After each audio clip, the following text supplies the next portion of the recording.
fazer algumas considerações sobre o santuário doméstico.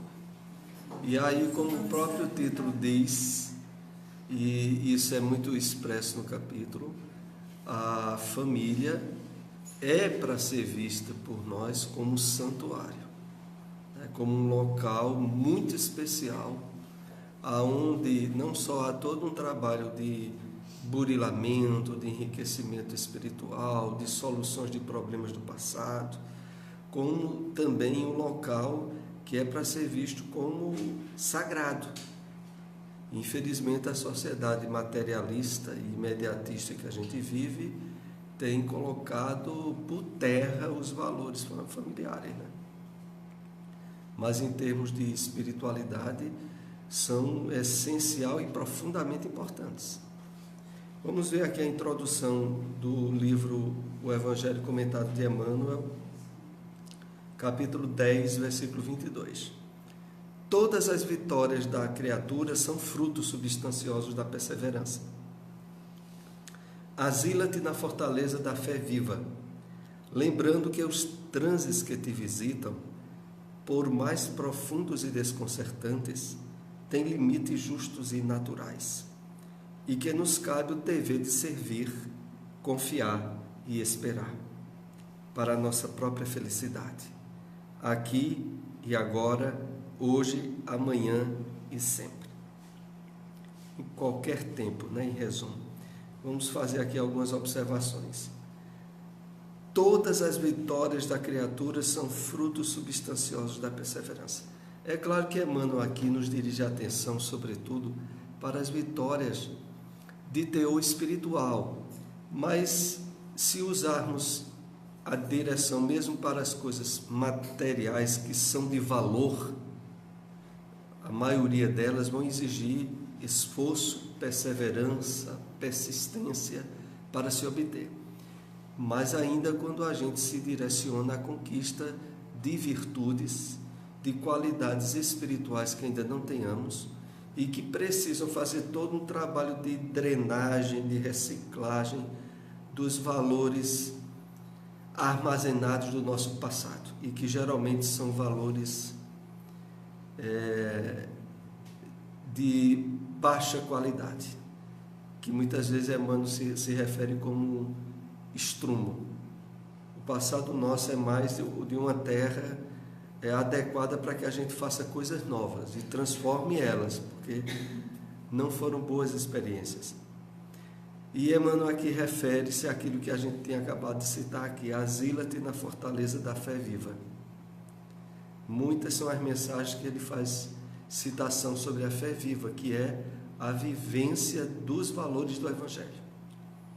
É isso que é a fé viva, que trabalha a modificação do comportamento e das nossas atitudes.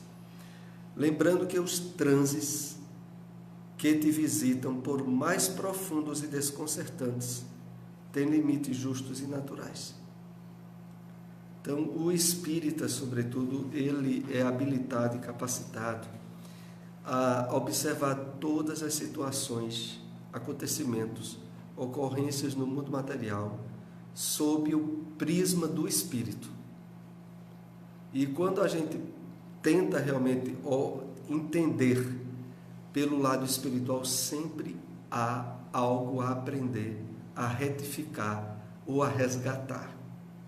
Nada que seja algo absurdo e que não era para ter havido.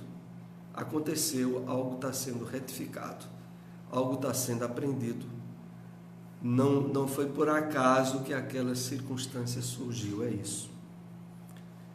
Por mais profundos e desconcertantes, vejam como Emmanuel coloca isso de forma bem veemente. Por mais que você ache que isso foi um absurdo, isso não era para ter me acontecido, se você parar para refletir espiritualmente, você poderá ter outras ideias e outras intuições sobre por que isso aconteceu. Tem limites justos e naturais e que nos cabe, e aí é que a gente é chamado a fazer algo ainda mais trabalhoso, o dever de servir, confiar e esperar. Ou seja, A gente é muito chamada, mesmo diante de passando por vicissitudes, por tribulações, a abrirmos-nos à possibilidade de servir dentro do próprio sofrimento. A servir, o que normalmente nós só conseguimos na medida em que vamos nos espiritualizando muito bem. Porque o mais comum é quando a gente está enfrentando uma dor ou algo desconcertante, a gente se abrir para a revolta, para a indignação, e aí bloqueou totalmente qualquer possibilidade de usar aquela circunstância para ainda estar ajudando alguém. Mas a gente sabe, por experiência própria muitas vezes, que quando a gente consegue isso, vem de imediato o alívio substancial à dor que a gente passa. Então a gente está com um problema sério e consegue se sensibilizar a um problema maior do outro. Quando você vai ajudar o outro, o problema seu é como se recebesse um banho. E aí você começa a perceber que diminuiu muito a carga daquilo que você estava enfrentando. Então, em que nos cabe o dever de servir, confiar e esperar para a nossa própria felicidade. Aqui e agora, hoje, amanhã e sempre, a qualquer tempo. A gente tem que estar nessa perspectiva a qualquer tempo. Então, vamos agora começar a falar um pouco sobre o capítulo 37 no Santuário Doméstico. Esperemos que estes celeiros de sentimentos se multipliquem. Aniceto se referia ao lar de Luísa. Não é esse o nome dela? Não. Qual é o nome dela? Isabel. Né? Isabel. Muito bem, está acompanhando bem. A gente vê tanto do personagem, né? Isabel, né? Casada com Isidoro, né? Então, aqui se refere a esse lar dela. E aqui a espiritualidade diz que espera que exista vários lares como este, que não seja uma exceção. Um lar onde a vivência do respeito, do evangelho, da prática da fraternidade seja bem estabelecido. O mundo pode fabricar novas indústrias, novos arranha-céus, erguer estátuas e cidades, mas sem a bênção do lar nunca haverá felicidade verdadeira. Vejam aí.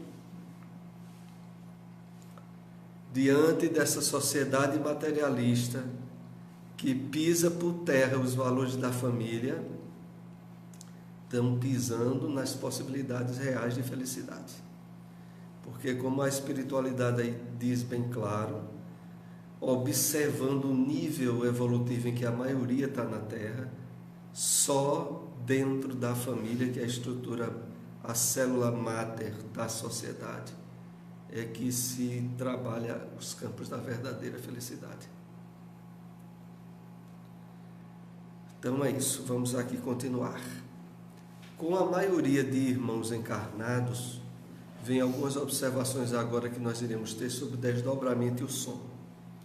O sono apenas reflete as perturbações fisiológicas ou sentimentais a que se entregam. Entretanto, existe grande número de pessoas que, com mais ou menos precisão, estão aptas a desenvolver este intercâmbio espiritual. Pronto, aqui a gente precisa inserir ou compartilhar algumas observações. Vejam, para a maioria das pessoas, o sono é apenas reflexo de perturbações fisiológicas. É claro que aqui se refere a essa grande massa de humanidade materialista. Para quem vive para comer, reproduzir, ter sexo e viver como um animal só instintivamente, o sono é apenas reflexões de perturbações fisiológicas, já que toda a atenção da pessoa estava voltada só para as coisas instintivas ou materiais. Ela vai sonhar com o quê? Quando o corpo dorme? Com aquilo que a preocupou muito durante o dia. E aí vai ter sonhos que normalmente não passam de reflexos e de perturbações fisiológicas. Inclusive aqui aquelas provenientes de comer de forma desequilibrada e ajudar ainda mais as multiplicações de perturbações e dificuldades em dormir. Então, entretanto, existe grande número de pessoas que com mais ou menos precisão, estão aptas a desenvolver esse intercâmbio espiritual. Vejam, aqui tem um detalhe curioso, que só uma leitura mais atenta nos chama a refletir. Ele diz que tem um bocado de pessoas aí que poderiam desenvolver intercâmbio espiritual, ou seja, desdobramentos, atividades espirituais salutares. Mas vejam um porém, estão aptas, podem desenvolver se de fato derem atenção e cuidado a isso. Então há muitas pessoas com a possibilidade de, ao ir dormir, muitas vezes, utilizar as horas do repouso físico para atividades espirituais, desde que trabalhem essas aptidões. E aqui vem a pergunta de reflexão: como trabalhar essas aptidões? Elas são trabalhadas exatamente por aquilo em que a nossa mente, o nosso pensamento dá valor e tempo. A gente se prende magneticamente às coisas que a gente dá valor e tempo. Então, se gastamos algumas horas no estudo da espiritualidade, se nos envolvemos em atividades do bem, da prática dessa espiritualidade em nossa vida, nós estamos criando aí aptidões para as coisas espirituais, as realidades sutis da vida, e que se evidenciam com muito mais profusão na hora que estamos dormindo. Porque tem algumas obras dessas de André, eu não me lembro aqui qual, que ele explica que a grande maioria das atividades espirituais se dão durante a noite devido às questões dos raios solares dificultarem as atividades dos espíritos. Talvez em missionários da luz, né? Então, a noite é uma hora rica de atividades espirituais, se a gente estiver apto. Mas para estar apto, a gente precisa gastar tempo, energias e intenções ligadas à espiritualidade em nós. E fazendo isso, participar e desenvolver essas possibilidades, que nesse capítulo começam a ser mais esclarecidas. Vamos ver aqui a parte seguinte. Notei que formas sombrias, algumas monstruosas, se arrastavam na rua à procura de abrigo. São os ignorantes que vagueiam nas ruas, escravizados às sensações mais fortes dos sentidos físicos. Buscam de preferência as casas de diversão noturna, onde a ociosidade encontra válvula nas dissipações. Vamos refletir aqui sobre alguns pontos dessa passagem. Então, formas sombrias, monstruosas, eram espíritos desencarnados, mas num nível de perturbação e de materialidade que impressionou a André, que fez o registro. E aí ele diz, são ignorantes que vagueiam nas ruas, escravizados às sensações, ou seja, espíritos que quando estavam encarnados, estavam envolvidos a vícios, a perturbações em termos de desequilíbrios morais muito graves, e que após a desencarnação continuam vinculados àquilo que lhes prendiam muito a atenção aqui na Terra. Outro fato aqui importante e que serve de advertência é que eles buscam de preferência as casas de diversão noturna, boates e bares, que à noite normalmente ali se cria toda uma psicosfera de infiltrações espirituais doentias e desequilibrantes, Então, principalmente para os espíritas que trabalham na mediunidade ostensiva, que tem uma sensibilidade aos espíritos maior do que a comum, é que irem para esses ambientes é uma bagaceira em termos espirituais para eles, porque não faltam esse tipo de espíritos nesses ambientes. Imagine quando alguns espíritas fazem apologia à diversão do carnaval. Diversão que eu digo aonde tem a presença do álcool, aonde tem a presença de uma série de desequilíbrios em termos de licenciosidade e que querem que está numa boa, não está lá com nenhuma má intenção, agora está cercado por quem? Espiritualmente falando. Não vai querer achar que está lá cercado por Bezerra de Menezes, Joana de Ângeles, espíritos elevados, não.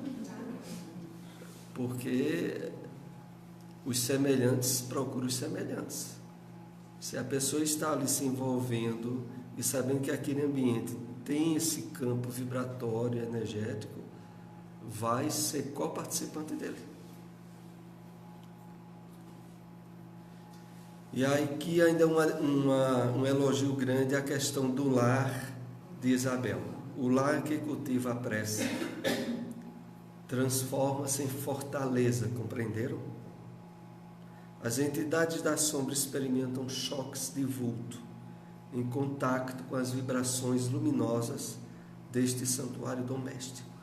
É narrado no livro que alguns espíritos, esses, tinha havido uma chuva, um aguaceiro.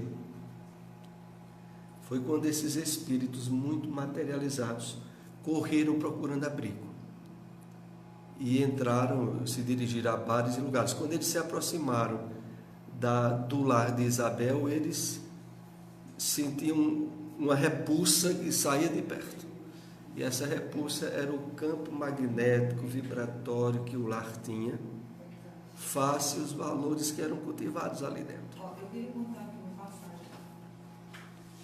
Aqui, próximo nosso, tem uma pessoa que já é uma pessoa idosa, que é espírita e que sempre teve o hábito de cultivar o evangelho no lar. E o esposo dela era alcoólatra. E ela era uma médium vidente. Então, assim, ele saía, né, dos bares e voltava numa situação deplorável. E ela via claramente que ele vinha acompanhado. Porque a maioria das pessoas que estão embriagadas, às vezes a gente faz, eita, está falando só, né? Mas ele não está falando só. Ele está falando com os acompanhantes dele, né? E ela via claramente que quando ele abria a porta de casa, ele dizia, vai entrar não? Né? Quem estivesse de fora achava que ele estava falando só. E o acompanhante dizia, aqui eu não entro não. Entende? Então assim, ele não conseguia, pelo padrão vibratório que tinha naquela casa, mesmo ele estando no estado deplorável daquele, o amigo dele, né, acompanhou ele tudo até a porta. Mas quando chegava na porta, ele não entrava, ele entrava só. Ele dizia, entra, porque eu não entro aqui. Aí ele dizia, aí eu não entro não, eu te espero aqui. É isso aí. Aí veja, uma coisa, um livro que foi psicografado em 45, eu acho que esse livro, 1945, 44, né? 45. E realmente é real, porque a gente encontra pessoas, né, que vivenciam, que são médicos, e que ela via claramente isso. Então, assim, o culto do Evangelho é importantíssimo. E outro fator aqui importante que muitos espíritas, se não tiver feito uma leitura mais aprofundada, porque sempre se acha que desencarnou, vai haver um julgamento de imediato, mas o que nós notamos é o quê?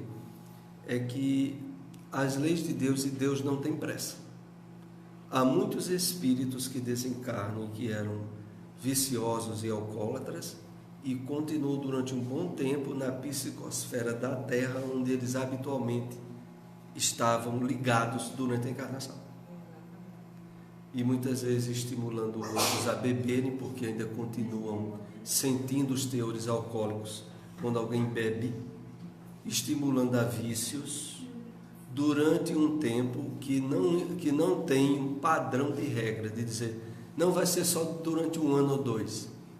A questão toda é que, através da paciência, das leis divinas, o tédio depois se instala, o aborrecimento e depois o desejo de mudança. Mas isso leva um bom tempo. Não é assim. Então, voltando aqui a essa passagem, diz que o contato com as vibrações luminosas desse santuário doméstico. Então, o que se passava ali? Havia vibrações luminosas em termos espirituais. Físicos, ninguém via a casa dela iluminada externamente com esse teor, mas espiritualmente se apresentava devido ao cultivo da prece, do Evangelho no lar e, sobretudo, das atitudes que ela tinha dentro de casa. Porque em muitos lares, inclusive nesse capítulo é citado, aonde os desequilíbrios emocionais e morais imperam, as portas estão abertas também. A presença de espíritos desequilibrados, viciosos, entram e saem sem problema nenhum. Porque aqueles ambientes onde o teor é mais de desavenças, de discussões, de desentendimentos dentro de uma casa, e aonde não há, e normalmente, claro, não há o cultivo da prece nem do Evangelho, a presença de espíritos nesse nível entra e sai dentro de casa. E como deixa o registro, principalmente nos dias de muita chuva. Porque quando está chovendo muito, incomoda também esses espíritos. E aí eles procuram as casas para entrar dentro e não se molhar.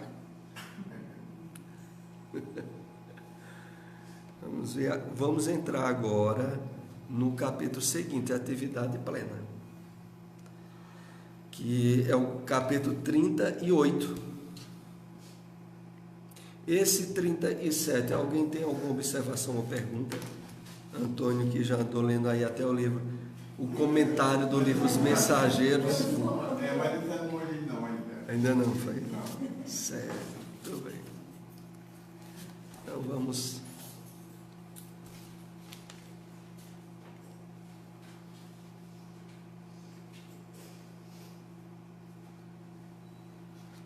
Tem uma parte bem interessante no final desse capítulo, quando Dona Isabel vai dormir para se desdobrar e encontrar-se com seu ex-esposo, né, o Isidoro, e saírem para um passeio em termos espirituais, né? Ela pedindo até para que André, os espíritos lá, fiquem tomando conta dos filhos dela, que vão fazer um passeio, e dando a ideia que vai ser um passeio demorado. Não vai só ir ali na esquina e voltar. Vai ser um passeio demorado. É por isso que ele conclui até no final aqui dizendo assim: observam vocês como a felicidade divina se manifesta no sono dos justos? A felicidade de Dona Isabel, né? Poucas almas encarnadas conheço com a aventura dessa mulher admirável, que tem sabido aprender a ciência do sacrifício individual. Então, Dona Isabel aí é colocada como exemplo, cuidando dos filhos pequenos, viúva até nova, né? Parece que dizem que é com 38 anos, Eu não tenho 40 anos ainda. Ela não teria nem 40 anos ainda, né? E 3 filhos pequenos para criar. Outro caso semelhante a esse, né, de viúva com 3 filhos, que é bem admirada também, é no livro Entre a Terra e o Céu. Tem uma senhora lá com 3 filhos pequenos, que depois tem um enfermeiro Mário, né, quem já leu Entre a Terra e o Céu, que depois vai haver um romance entre ele e a viúva, e ele vai se casar e adotar os filhos dela como filhos dele, né? É bem interessante no livro Entre a Terra e o Céu. Vamos entrar em atividade plena. Muitas das pessoas recém-chegadas pareciam convalescentes, titubeantes. Algumas se mantinham de pé, sob o amparo de braços carinhosos. Eram os amigos encarnados, a se valerem do desprendimento parcial pelo sono físico. Então, continua aqui as explicações sobre os desdobramentos. Nessa situação em que estava André e o seu orientador espiritual, abre lá a possibilidade de, no desdobramento, eles estão dando apoio a pessoas que estavam encarnadas, que ao adormecerem iam encontrar-se com parentes desencarnados. Mas o que é que ocorre? Eles, devido a não terem a devida espiritualização necessária, se apresentavam convalescentes e titubeantes, sem entenderem muito bem o que estava vendo. Como quem desperta de um sono profundo, o que não deixava, aliás, de ser. E que se mantinham de pé sob o amparo de braços carinhosos, senão eles não teriam sustentação. Eram os amigos encarnados a se valerem do desprendimento parcial pelo sono físico. Se a gente for levar realmente a rigor e na seriedade que a revelação espírita propõe, o que ocorre quando a gente vai dormir, a gente teria muito cuidado antes de dormir, né? Porque efetivamente a gente entra numa excursão de atividades espirituais que não tem ideia como irão se desenrolar. E normalmente a gente diz assim que não tem ideia porque quando o corpo adormece, a consciência nossa, ela entra em um estado diferente.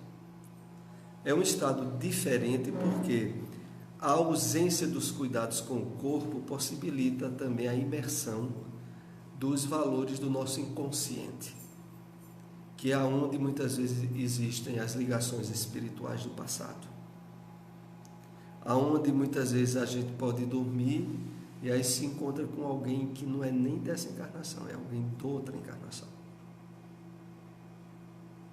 E se for alguém bom, amigo nosso, ótimo. Agora, se não for, estamos diante de um pesadelo. Porque se for alguém que a gente já conviveu e que foi um convívio desastroso, a gente pode, ao dormir, ser, diríamos assim, desviado para esse inconsciente.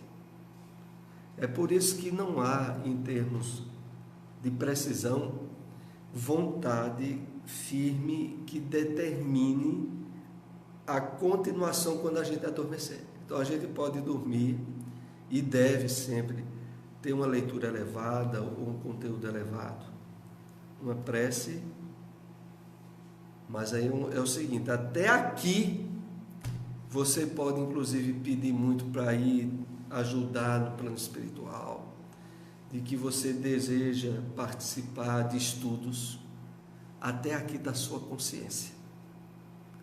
O problema é quando a sua consciência desperta mergulhar no sono. Porque aí vão entrar os fatores do inconsciente e das outras experiências. Você pode até ocorrer aquilo que você desejou, mas muitas vezes não vai ocorrer o que você desejou. É por isso que até nós tínhamos comentado ontem aqui, não foi a dificuldade de alguém que tem um parente que faleceu, tendo muita vontade de sonhar com ele, não sonha. Não sonha por causa dos bloqueios que o inconsciente coloca. A pessoa fica dizendo assim, eu queria tanto me encontrar com fulano, tanto. Mas sutilmente dentro dela ela não acredita nesse encontro. E o que vai prevalecer é o sutil, não é o ostensivo dela, o que ela queria mais expressamente. E aí não sonha. Então há um nível de desprendimento e de naturalidade para que ocorra. Esse é o problema. E aqui é colocado assim, eram os amigos encarnados a se valerem do desprendimento parcial pelo sono físico. Aqueles que tiveram nessa ocasião essa abertura de possibilidades, porque muitos não têm, mesmo querendo. Continuemos. Nieta, que é uma jovem, uma senhora, que tem uma avó desencarnada. Ela vai se encontrar, uma mãe desencarnada, vai se encontrar com ela. Não deis tamanha importância aos obstáculos. A calúnia é uma serpente que ameaça o coração. Entretanto, se a encararmos de frente, fortes e tranquilos, veremos que a serpente não tem vida própria. É víbora de brinquedo a se quebrar como vidro. Era a avó dela, eu estava lembrando aqui. Então ela se encontra em desdobramento. E estava passando a nieta por uma situação provacional. Estava sendo vítima de algum tipo de calúnia. E aí a avó vem, através das vibrações espirituais e magnéticas, tranquilizar ela e dar força a ela. E durante o desdobramento diz a ela isso, que é uma serpente que ameaça o coração. E aí o capítulo vai nos explicar como funciona a nossa mente, né? Porque essa realidade desse contato que ela teve com a avó vai ser desdobrado pelo que o cérebro físico interpretar. Não vai ser o que de fato aconteceu. Ao despertar, há uma espécie de ressignificação. Durante o desdobramento, ela estava lá com a avó. Alguns fatos mais fortes ela vai se lembrar, mas não vai ter um encadeamento lógico do que houve lá. Inclusive, nesse sonho, é analisado que ela vai se lembrar de uma serpente que certamente ameaçava ela e que de repente se quebrava, se desfacelava. O mais importante era a sensação que o desdobramento deu a ela, que ela acordou com a sensação pela manhã de se sentir bem, fortalecida, confiante. Então, esse contato que ela teve com a avó, os subsídios mais importantes que prevaleceram foram de ordem magnética e espirituais. E não exatamente o que houve lá, que ao acordar o cérebro dela faz uma interpretação que acaba modificando o padrão do que de fato ocorreu. Assim se dá com qualquer um de nós. Às vezes a gente tem sonhos que ao, entre aspas, desdobramentos, que ao acordar a gente, mas eu não entendi. Eu estava num lugar, depois eu estava em outro lugar e aconteceu. Então, há fragmentos, há partições, justamente porque o nosso cérebro, para preservar o equilíbrio nosso, faculta que seja assim. Se a gente tivesse a noção exata, a gente não iria agir com o livre-arbítrio ideal, que a gente age a partir das ideias intuitivas e do que ocorreu ali durante o sono.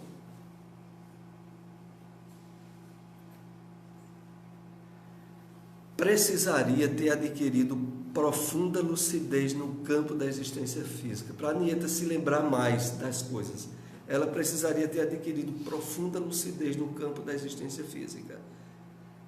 Ela recordará as imagens simbólicas da víbora de uma flor, porque a víbora, quando se quebra, surgia como uma roseira, como flores, né?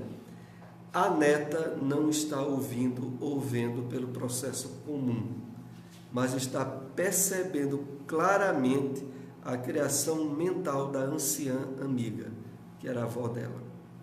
Então, o detalhe aqui é esse, é que na realidade espiritual, não era pelo ouvido que ela ouvia, e nem era pelos olhos. Era pela sintonia magnética espiritual. O que a avó queria dizer, ela entendia o que era. É por isso que às vezes as pessoas têm desdobramentos, que encontram alguém, por exemplo, familiar, e é como se estivesse conversando com ele mentalmente. Você não está ouvindo ele falar as palavras articuladas. Você está entendendo tudo. E está dizendo tudo. Porque não é pelos sentidos do corpo. Essa é a questão.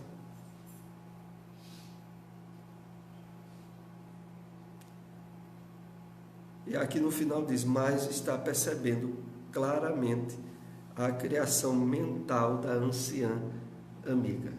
Então, esse é o tipo de experiência que é narrado nesse capítulo, que faz com que a gente realmente tenha um cuidado, um trabalho com que eu vou fazer durante as minhas horas de repouso físico.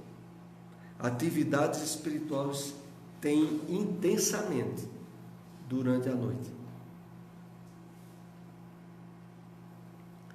Quando se efetua o sono dos encarnados, são mantidas obsessões inferiores, perseguições permanentes, explorações psíquicas de baixa classe, vampirismo destruidor, tentações diversas. Ainda são poucos, relativamente, os irmãos encarnados que sabem dormir bem, não é o bem, bem.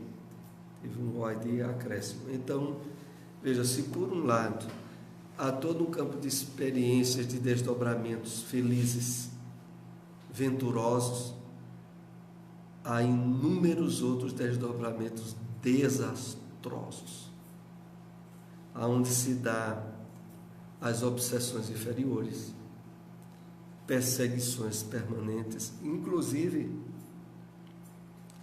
independente de idade física, viu? Porque muitas vezes essas situações adversas ocorrem no sono de crianças, independente da idade, porque não é um espírito criança, é um corpo criança, que pode ter tido pode ser um espírito muito mais velho do que os pais. Quando é mais velho em sabedoria é uma beleza. Agora, quando é mais velho em coisas erradas, é um desastre. Então, isso às vezes se dá com crianças, com adultos, e é de onde surgem os chamados pesadelos, no qual a pessoa às vezes se sente perseguido, deseja acordar de todo jeito, porque é uma forma de fugir, espiritualmente falando, daquele espírito que o perseguia. E às vezes ganham a camuflagem de animais aos quais a pessoa tenha medo. E às vezes está sendo perseguido por um touro brabo, se a pessoa tiver medo de touro. Cachorro, se tiver medo de cachorro. Eu tive durante muito tempo, os pesadelos meus eram mais com cachorros, porque eu tinha mais medo de cachorro.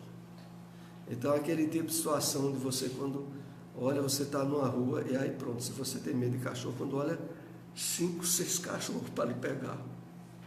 Haja perna e muro para pular. Porque quanto no sonho mais você pula, mais parece que os cachorros se multiplicam. E isso muitas vezes é a incidência de perseguições espirituais.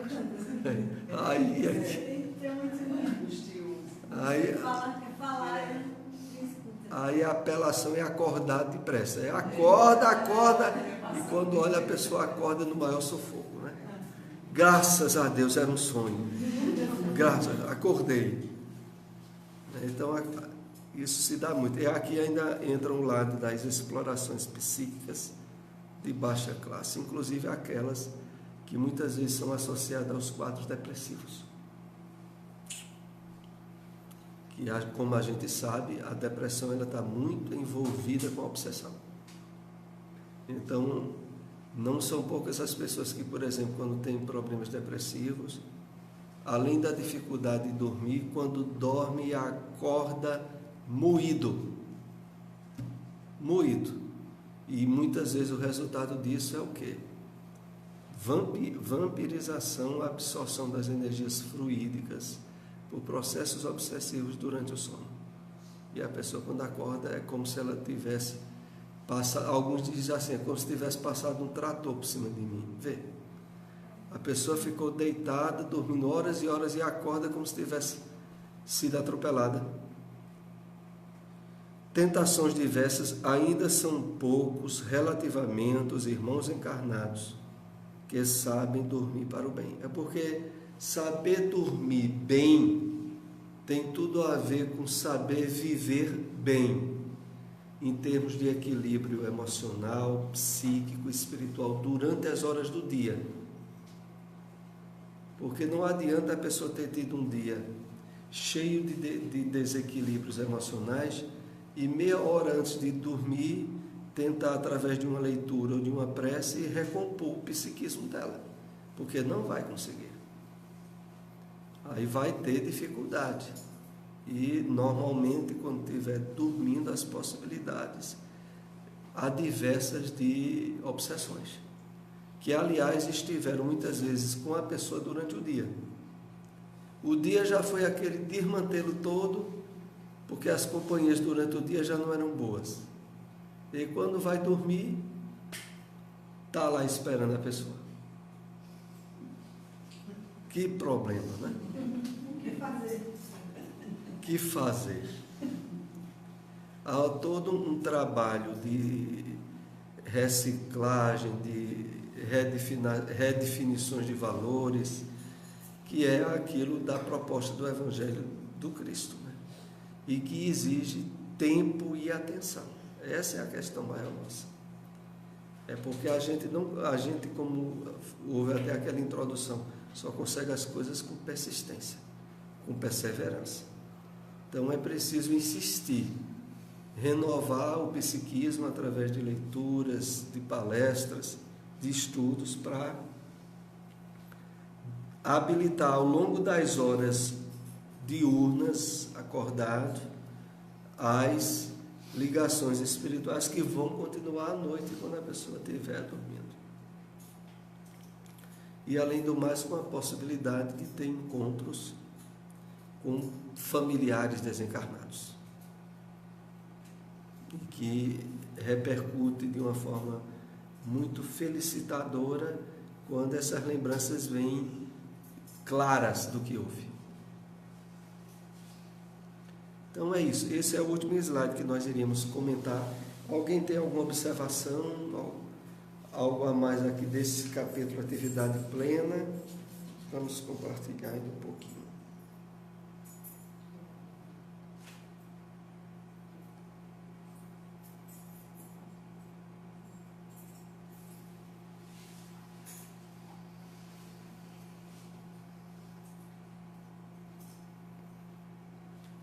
E aí no final, né, tem essa frase que o instrutor disse no final: livre-nos o Senhor de cair novamente, né? Se referia às possibilidades de quedas e desastres que se dão durante o sono.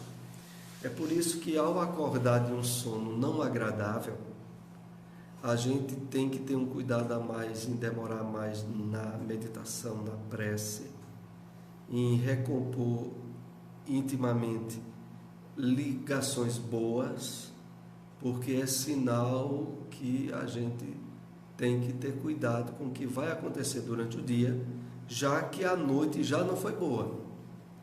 E às vezes a pessoa já teve uma noite de sono atribulada e acorda e começa as atividades diárias como se fosse um bicho, sem tempo nenhum de prece, nem de reflexão, nem de leitura. E quando olha, começa a acontecer uma série de coisas erradas naquele dia, resultado justamente do que já houve durante a noite. Então, quando a pessoa acorda de manhã, ela tem que pensar, né? Com que eu sonhei? Porque às vezes vem a lembrança espontaneamente, às vezes vem se a gente exigir reflexão, a gente parar um pouco e dizer: deixa eu ver, o que foi que eu sonhei hoje à noite? E aí, dependendo de lembranças que vierem, se não forem lembranças boas, redobrar o cuidado antes de começar as atividades diárias. Era essa observação, né? Vamos lá.